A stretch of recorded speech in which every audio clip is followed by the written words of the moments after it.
Taman Prasejarah Leang-Leang.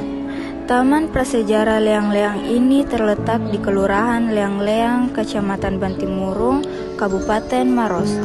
Letaknya tak jauh dari kawasan Taman Nasional Bantimurung. Objek wisata ini terletak di dalam wilayah Taman Nasional Bantimurung Bulu Saraung, dalam gugusan pegunungan Kars Maros Pangkep yang merupakan kawasan kars terbesar kedua di dunia setelah Guangzhou di Cina.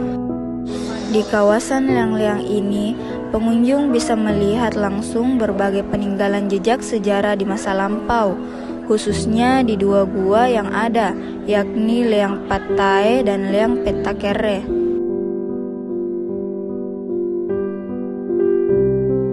Dalam perjalanan menuju gua, terdapat banyak coretan di pinggir gua yang menandakan bahwa kurangnya kesadaran masyarakat terhadap kebersihan lingkungan di sekitar peninggalan sejarah tersebut.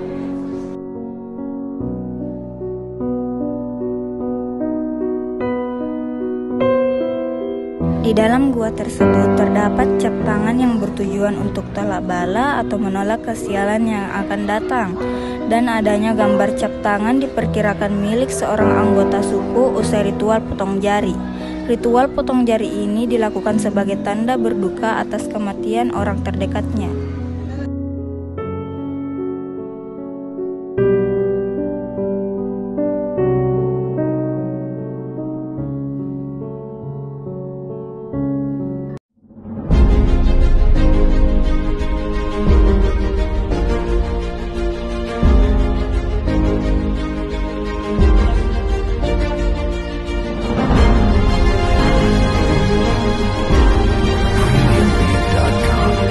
Di dalam museum ini terdapat beberapa peninggalan, yaitu lukisan tertua di dunia, Pangkep Sulawesi Selatan, alat serpih, oker yang digunakan untuk pewarna alami di lukisan dinding.